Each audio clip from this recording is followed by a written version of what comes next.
Baik pemirsa, Bank Indonesia tetap mempertahankan suku bunga acuan di level 5,75% di tengah ketidakpastian global. Gubernur BI menyebutkan keputusan tersebut dilakukan sebagai upaya mendorong menjaga inflasi sesuai dengan sasaran di tengah ketidakpastian global.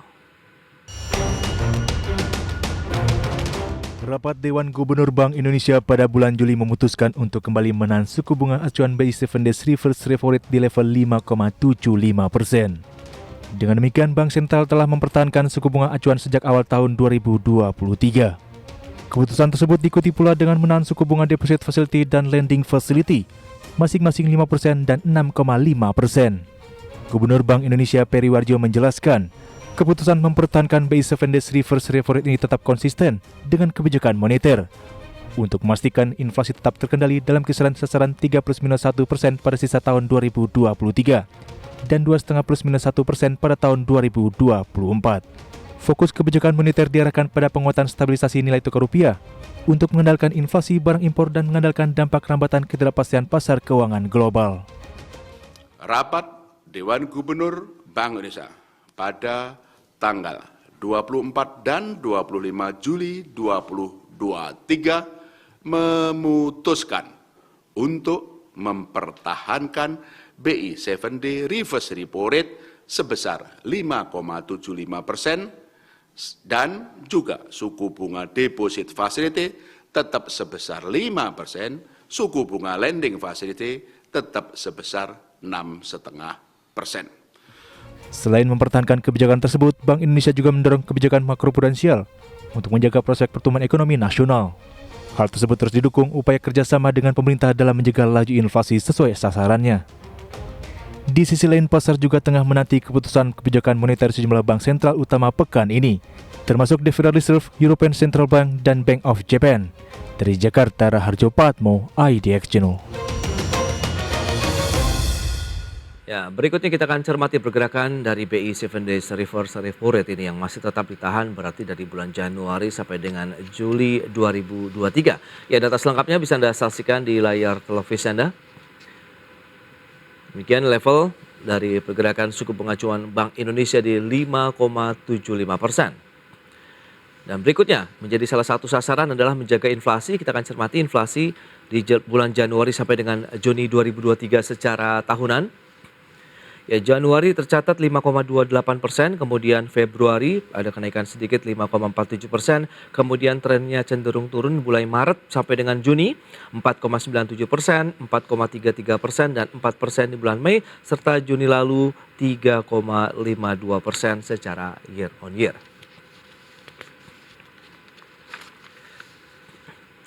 Baik pemirsa, untuk membahas tema kita hari ini, lagi-lagi Bank Indonesia tahan suku bunga acuan sudah tersambung melalui Zoom bersama dengan Bapak Joshua Pardede. Beliau adalah Kepala Ekonom PT Bank Permata Tbk. Ya, halo, selamat pagi Pak Joshua. Selamat pagi Mas Ya. Pras, selamat pagi. Ya, salam sehat Pak. Salam sehat selalu juga. Baik, terima kasih atas waktu yang disempatkan. Ini menarik dengan langkah yang sudah diambil lagi oleh Bank Indonesia mempertahankan suku bunga acuan Bank Sentral. Anda melihat bagaimana? Apakah langkah berani ini memang menyesuaikan dengan kondisi ekonomi yang ada atau ini bagian daripada stimulus juga nih, insentif yang diberikan Bank Sentral dari sisi moneter untuk menjaga perekonomian Indonesia baik-baik saja? Ya, kalau kami menilai bahwa keputusan Bank Indonesia untuk mempertahankan kembali suku bunga acuan di level 5,75% tersebut sudah cukup konsisten dalam rangka menjangkar ekspektasi inflasi di tahun ini dan juga di tahun depan, serta juga dalam upaya untuk menjaga stabilitas nilai tukar rupiah. Dan kalau kita lihat sebenarnya tidak ada kejutan karena market konsensus juga memperkirakan bahwa BI masih akan mempertahankan kembali di bulan ini, sekalipun memang kita menunggu kepastian dari keputusan Fed yang dini hari nanti dan juga keputusan dari Bank Sentral Eropa dan juga Bank Sentral Jepang di minggu ini. Namun demikian kami melihat bahwa kebijakan tersebut masih cukup konsisten ya untuk dalam rangka menjangkar inflasi, apalagi kita melihat bahwa ada potensi kenaikan inflasi pangan khususnya yang bisa didorong oleh kejadian fenomena El Nino. Sehingga hal itu saya pikir perlu terus diperhatikan dan juga dipertimbangkan oleh Bank Indonesia dan juga tadi terkait dengan stabilitas nilai tukar, tentunya dengan menjaga stabilitas nilai tukar ini untuk bisa membatasi kenaikan dari imported inflation yang pada akhirnya juga akan bisa mendorong kenaikan ekspektasi inflasi, sehingga itu yang saya pikir menjadi Oke. pertimbangan dari Bank Indonesia. Menarik kalau kita cermati dengan langkah beberapa bank sentral juga akan merilis suku bunga acuan. Tadi ada Amerika Serikat, kemudian Eropa dan Jepang. Anda melihat bagaimana? Apakah langkah yang sudah diambil juga berdasarkan perhitungan yang matang dengan bahwa melihat bank-bank sentral dunia juga akan justru mempertahankan atau menaikkan lagi nih peluang suku bunga acuan, misalnya The Fed ataupun bank sentral Eropa dan Jepang? Ya, kalau kita menyimak pernyataan dari Pak Gubernur BI kemarin, Bank Indonesia juga memperkirakan bahwa The Fed masih kemungkinan 2 kali lagi menaikkan suku bunganya di bulan ini dan juga di bulan September. Oke. Sementara itu ECB pun juga diperkirakan akan kembali menaikkan tingkat suku bunganya ke level 3,75% di bulan ini, dan sementara itu Bank Sentral Jepang diperkirakan masih akan mempertahankan suku bunganya di level negatif 0,1%. Jadi tentunya keputusan BI ini sudah mempertimbangkan ya arah suku bunga Fed dan juga bank sentral global lainnya. Dan kalau kita melihat meskipun memang tentunya selisih suku bunga Bank Indonesia dan suku bunga The Fed cenderung akan menipis, tapi tentunya kita bisa melihat dari sisi bagaimana faktor fundamental ekonomi kita, keistimewaan eksternal kita, dan juga bagaimana real policy rate dan juga real yield dari surat utang pemerintah Indonesia yang cenderung masih cukup atraktif, sehingga ini menjadi dasar mengapa BI masih mempertahankan tingkat suku bunganya, karena sudah jelas bahwa secara umum di tengah dan ini mungkin new normalnya ya, artinya pada saat 2013 ya kita melihat bahwa pada saat Fed mulai menaikkan suku bunganya, memberi sinyal menaikkan suku bunganya, BI cukup mengikuti ya. Tapi kalau kita lihat saat ini di mana Fed sudah menaikkan kurang lebih di atas sekitar 5%-an, tapi BI hanya menaikkan sekitar 2,25%. Jadi artinya banyak faktor yang mempengaruhi keputusan tersebut, dan tentunya tadi keseimbangan eksternal yang mendukung fundamental rupiah, sehingga ini menjadi pertimbangan BI masih mempertahankan suku bunganya sekalipun bank sentral lainnya masih melanjutkan menaikkan suku bunganya. Oke, analisis dari ekonom sendiri, Pak Joshua, Anda melihat bagaimana dengan potensi dari kondisi perekonomian global begitu dan juga di dalam negeri? Mengingat ini menjadi salah satu, kan Anda katakan, jangkar juga nih untuk menjaga perekonomian kita tetap stabil begitu, Pak Joshua. Ya, kalau kita melihat proyeksi dari lembaga internasional dari IMF, World Bank, dan OECD memang menunjukkan bahwa proyeksi terakhir ya di tahun ini cenderung memang lebih rendah dibandingkan dengan tahun lalu. Meskipun memang kalau kita melihat ada beberapa lembaga juga merevisi ke atas dari proyeksi sebelumnya. Ya, artinya yang dikhawatirkan bahwa resesi cukup dalam di tahun ini terjadi, kenyataannya belum akan kejadian, karena kita melihat juga ada beberapa sumber-sumber pertumbuhan global dari khususnya di emerging country, termasuk juga Indonesia, India, dan juga China yang masih cukup kuat. Namun tentunya tadi kita perlu mencermati sekali lagi, beberapa negara maju saat ini masih dealing dengan tingkat inflasi yang masih cukup tinggi, misalkan Eropa, ya Inggris, ya ini masih berkutat ataupun masih menghadapi tingkat inflasi yang tinggi. Meskipun inflasi di Amerika Serikat sudah menunjukkan tren yang menurun, tapi tentunya Fed kembali lagi masih perlu memastikan bahwa tingkat inflasi di Amerika Serikat ini mendekati level 2%, ya baru kita mulai melihat bahwa indikasi bahwa Fed akan mulai pertimbangkan untuk menahan, dan di tahun depan sesuai dengan FMC terakhir bulan Juni, ini diperkirakan Fed akan mulai memangkas suku bunganya. Sehingga memang kita melihat situasi globalnya tetap masih kita perlu mencermati, tetap prudent kebijakan moneternya, karena situasi global masih belum pasti, khususnya tadi terjadi perlambatan ekonomi global, dan juga harga komoditas global pun juga sudah mengalami normalisasi ataupun penurunan. Sehingga ini hal-hal yang harus dipertimbangkan oleh BI dalam rangka menjaga stabilitas perekonomian Indonesia. Oke, itu untuk bagian daripada kondisi global yang kita lihat ini tahanan 5,75% masih bisa meredam begitu ya. Nah, bagaimana dengan di dalam negeri sendiri? Likuiditas, kemudian kondisi real ekonomi di Indonesia. Sementara tadi sudah disampaikan inflasi kita justru cenderung turun nih selama tahunan. Tapi ada kekhawatiran akan naik lagi karena ada inflasi pangan terkait dengan El Nino. Nah, ini bagaimana? Apakah benar-benar ini bisa bertahan hanya dalam beberapa bulan saja begitu, nanti kemudian ada peluang dinaikkan kembali misalnya? Ya, saya pikir ruang untuk menaikkan suku bunga Bank Indonesia lebih lanjut, saya pikir probability-nya cukup kecil, karena sekalipun memang tadi kami katakan bahwa akan ada potensi kenaikan dari inflasi pangan, yaitu dengan kondisi tadi misalkan mitigasi dari pemerintah khususnya terkait dengan El Nino ini kurang optimal ya. Tapi kalau kita melihat saat ini pemerintah sudah mengambil langkah-langkah antisipasi ya, khususnya dalam menjaga stabilitas harga pangan, sehingga Oke. kita harapkan tingkat inflasi masih akan tetap terjangkar di bawah 4%, baik tahun ini juga tahun depan, sehingga yang menjadi concern sekali lagi adalah bagaimana menjaga stabilitas nilai tukar rupiah. Oke. Ya, jadi yang ini saya pikir menjadi poin penting dari Bank Indonesia dalam memutuskan kebijakan suku bunganya. Jadi artinya kalau probability untuk menaikkan suku bunganya relatif kecil, kemungkinan yang peluang penurunannya justru lebih terbuka ya, untuk khususnya di tahun depan. Apalagi kalau Baik. tingkat inflasi sudah well anchor di bawah 4% dan tingkat ataupun pergerakan nilai tukar rupiah cenderung stabil, tentu ini memberikan indikasi ataupun peluang bahwa Bank Indonesia pun berpotensi untuk mempertimbangkan untuk memangkas suku bunganya di tahun depan, mengikuti tren ataupun mengikuti arah suku bunga global yang juga akan mulai dipertimbangkan diturunkan di tahun depan. Oke, berarti potensinya baru terbuka di tahun depan. Nah, bagaimana dengan arah dari pergerakan nilai tukar rupiah? Kita akan bahas nanti di segmen berikutnya, Pak Joshua. Dan pemirsa, tetaplah bersama kami. Ya, pemirsa, terima kasih Anda masih bergabung bersama kami dalam Market Review. Dan berikut ini kami sampaikan kembali terkait dengan pergerakan inflasi secara bulanan. Kita akan lihat seperti apa pergerakannya. Kalau memang tadi tahunan cenderung turun. Kalau kita lihat pergerakan dari Januari sampai dengan Juni untuk pergerakan inflasi secara month on month. Ya, Januari 0,34%, kemudian Februari 0,16%, Maret 0,18%, kemudian April naik lagi menjadi 0,33%, kemudian di bulan Mei turun cukup dalam menjadi 0,09% dan di bulan Juni lalu naik kembali menjadi 0,14% secara bulanan. Nah, berikutnya kita akan cermati pergerakan nilai tukar rupiah berdasarkan JISDOR Bank Indonesia.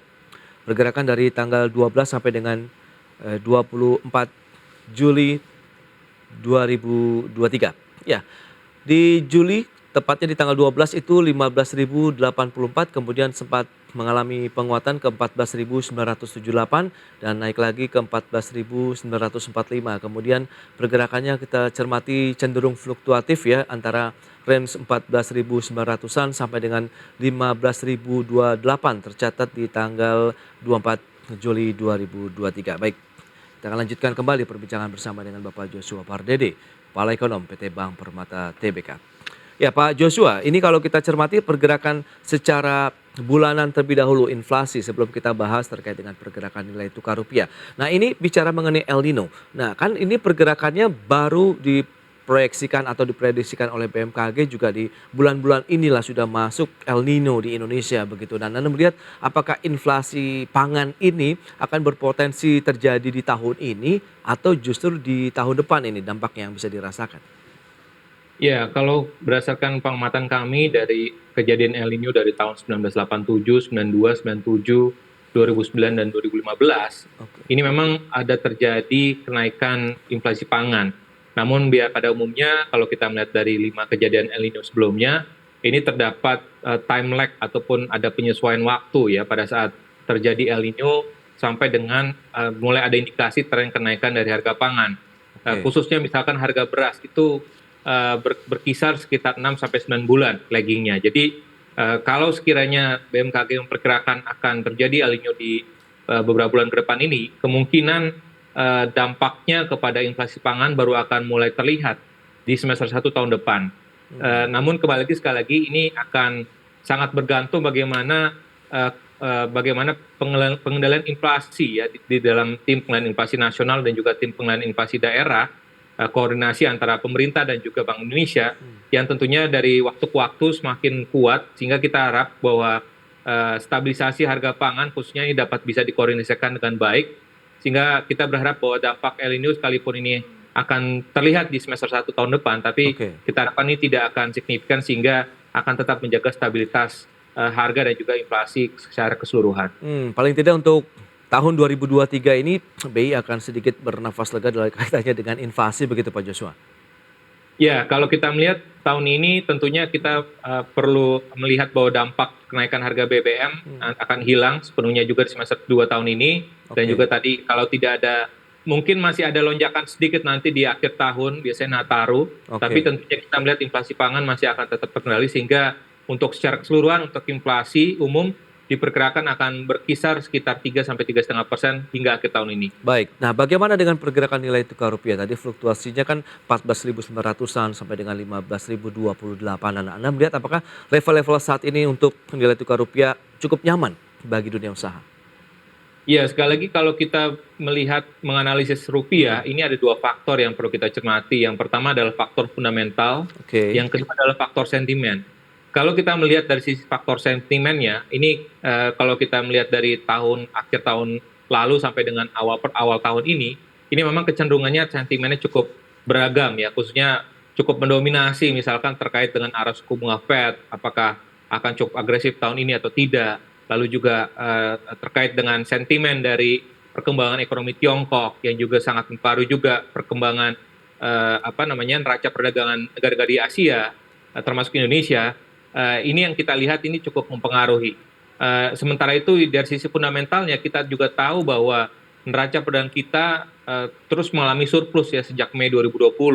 Dan meskipun memang sudah mulai ada indikasi penurunan surplus perdagangan, namun dari sisi kondisi dari keseimbangan eksternal, dalam hal ini neraca transaksi berjalan, ini diperkirakan masih masih mengalami surplus dari kuartal 1, dan juga secara keseluruhan tahun ini pun juga kami melihat masih ada potensi untuk mengalami surplus ya, sehingga faktor fundamental dari rupiah masih cukup kuat ya, sehingga kalau kita melihat dari sisi volatilitasnya pun juga kalau kita melihat trennya dari awal tahun sampai dengan bulan Juli ini, trennya bahkan justru malah menurun. Artinya nilai tukar rupiah cenderung stabil ya, artinya Oke. dampak dari kebijakan suku bunga BI dan juga dari sisi langkah-langkah kebijakan stabilisasi rupiah dari taper intervention dan juga twist operation yang dilakukan oleh BI ini cukup berhasil untuk menjaga stabilitas rupiah. Jadi kita melihat tapi sampai dengan akhir tahun ini rupiah masih berpotensi ya untuk sampai akhir tahun ini berpotensi untuk di bawah 15.000, mempertimbangkan tadi faktor fundamental yang kuat dan juga ekspektasi dari Fed yang kemungkinan akan mulai mempertimbangkan memangkas suku bunga di tahun depan. Baik, ada peluang berarti masih di range 14.900-an sampai dengan 15.000-an begitu. Tapi level-level ini masih cukup ideal bagi pelaku usaha dalam melakukan transaksi bisnis mereka, entah itu untuk kegiatan ekspor impor misalnya, Pak Joshua. Ya, kalau kita melihat dari sisi ekspor tentu ya yang tentunya akan diuntungkan adalah akan menguntungkan eksportir adalah pada saat rupiah cenderung melemah. Ya. Dan di sisi lainnya juga pada saat di sisi importirnya pun juga sama ya, importir juga menginginkan rupiah menguat terus gitu ya. Jadi tentunya kita melihat bahwa titik keseimbangan ini yang perlu harus kita lihat bersama, dan secara umum juga level-level saat ini saya pikir sudah cukup balance ya bagi importir dan juga bagi eksportir. Yang terpenting sekali lagi adalah bagi pengusaha adalah bukan masalah levelnya, tapi yang perlu kita lihat adalah masalah stabilitas ya, volatilitas dari nilai tukar rupiah ini seperti apa.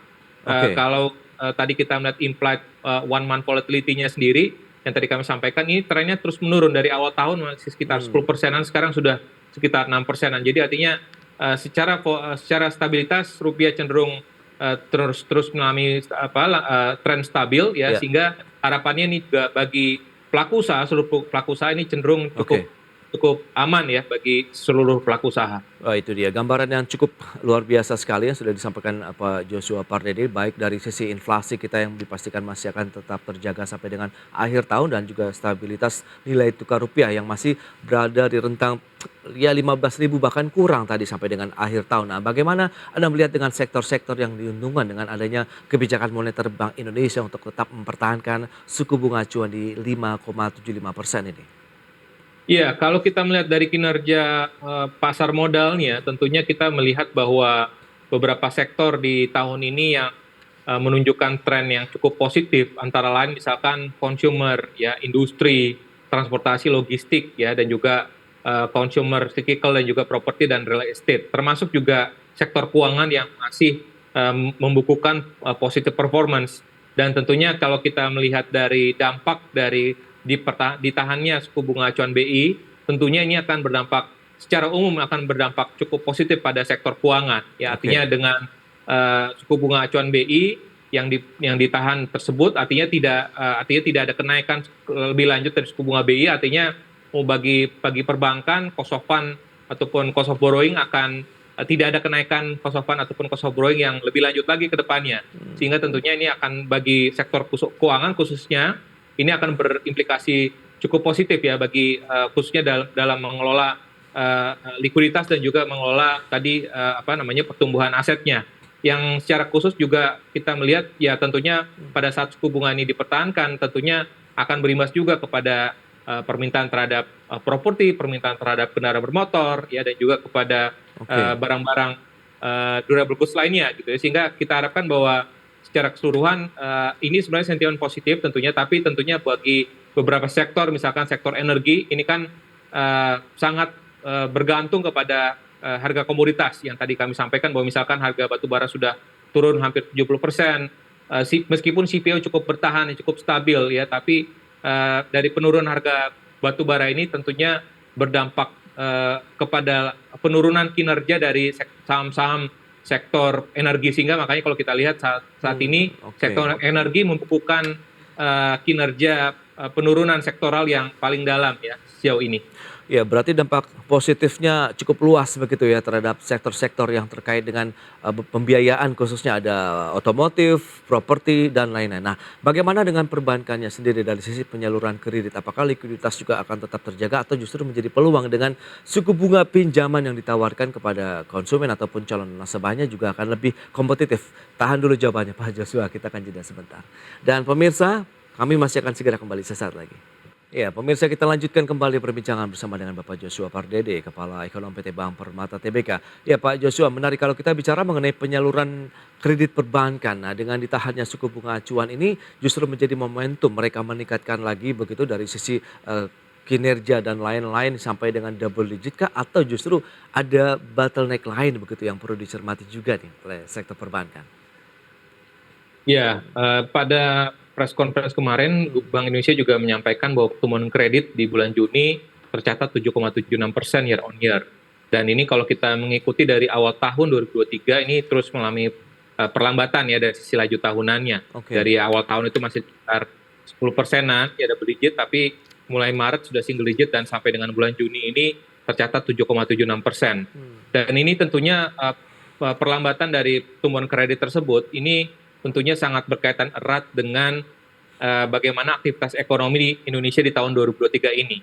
Di mana kita tahu di tahun lalu pertumbuhan ekonomi cukup baik ya 5,3%. Namun dengan situasi global tahun ini yang di mana beberapa negara sudah masuk dalam resesi, misalkan di Jerman dan Eropa, dan juga secara keseluruhan ekonomi global juga melambat ya, sehingga tentunya ini akan mempengaruhi juga beberapa sektor di dalam negeri, khususnya manufaktur yang berkaitan dengan yang berorientasi ekspor, ya misalkan tekstil garment ataupun alas kaki. Ini sektor-sektor manufaktur yang di mana tentunya akan sangat terpengaruh ya oleh kondisi global yang cenderung melambat. Sehingga pada saat adanya potensi penurunan sales ataupun penurunan penjualan dari produk-produk tersebut, ya tentunya perkebutuhan ataupun ekspansi bisnisnya pun juga menjadi terhambat ya, sehingga kebutuhan pembiayaannya pun untuk melakukan ekspansi pun juga menjadi berkurang. Sehingga itu menjadi dasar mengapa tadi sektor secara keseluruhan pertumbuhan kredit ya, dan misalkan kita melihat juga misalkan sektor penyaluran ke sektor pertambangan, kita tahu dari tahun lalu pertumbuhan penyaluran kredit ke sektor pertambangan ini double digit juga.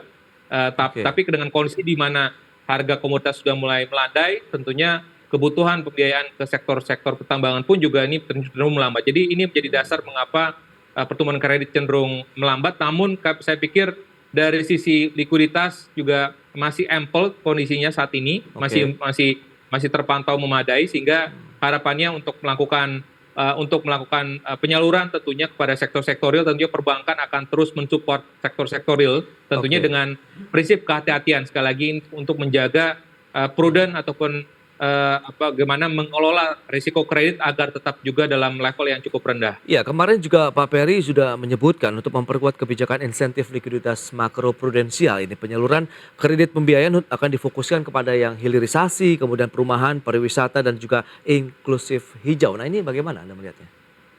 Ya, saya menilai bahwa insentif likuiditas makroprudensial tersebut juga merupakan bauran kebijakan. Ya, Oke. tadi moneternya cenderung tetap, nah tapi makroprudensialnya ini masih cenderung akomodatif ataupun masih longgar. Ya, artinya Baik. dengan kebijakan relaksasi tersebut dalam hal insentif likuiditas makroprudensial ini memberikan indikasi bahwa Bank Indonesia mensupport atau mendukung perbankan untuk menyalurkan kredit kepada sektor-sektor prioritas yang bisa memiliki daya dorong kepada perekonomian yang cukup besar.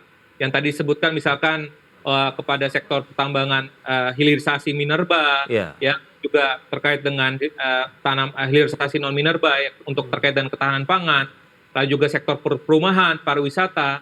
Jadi tentunya ini sektor-sektor yang dinilai ataupun sudah dimappingkan oleh Bank Indonesia menjadi sektor-sektor prioritas ya sehingga harapannya Ya. ini akan tetap mendukung kembali lagi momentum pertumbuhan ekonomi Indonesia tahun ini, sekalipun memang Bank Indonesia belum menurunkan suku bunganya. Jadi artinya ini kembali lagi bauran kebijakan BI ini tidak terpusat ataupun terfokus pada suku bunga saja. Artinya kebijakan makroprudensial pun juga ini menjadi salah satu instrumen dalam rangka Bank Indonesia mensupport ataupun mendukung momentum pertumbuhan ekonomi di tahun ini. Sehingga harapannya bagi perbankan pun juga tentunya perbankan tentunya akan melihat ataupun akan meresponnya dengan melihat bagaimana potensi dari sektor-sektor tersebut dan tentunya dengan adanya relaksasi likuiditas tersebut tentunya ini akan memberikan ruang ya bagi Ya. perbankan untuk lebih suportif lagi ataupun lebih mendukung lagi pada Baik. sektor-sektor prioritas yang ditetapkan oleh Bank Indonesia. Ya, oke, nampaknya apresiasi bisa kita berikan kepada Bank Indonesia yang sudah mempertimbangkan dengan cermat begitu dan matang ya terkait dengan kebijakan-kebijakan moneter yang telah mereka rilis begitu dan ini nanti fokusnya bahkan kepada upaya untuk meningkatkan lagi laju ataupun geliat ekonomi dengan kepada penyaluran kredit yang benar-benar berpotensi juga untuk meningkatkan lagi entah itu penciptaan lapangan kerja ataupun ya kita tahu bagaimana ekonomi daerah juga bisa ikut terangkat di sana. Baik, Pak Joshua, terima kasih banyak atas waktu dan sharing yang sudah Anda sampaikan, luar biasa sekali terkait dengan Terima kasih, Pak. bagaimana upaya Bank Indonesia untuk menjaga juga kondisi moneter dan perekonomian nasional secara umum. Sampai berjumpa kembali, Pak Joshua.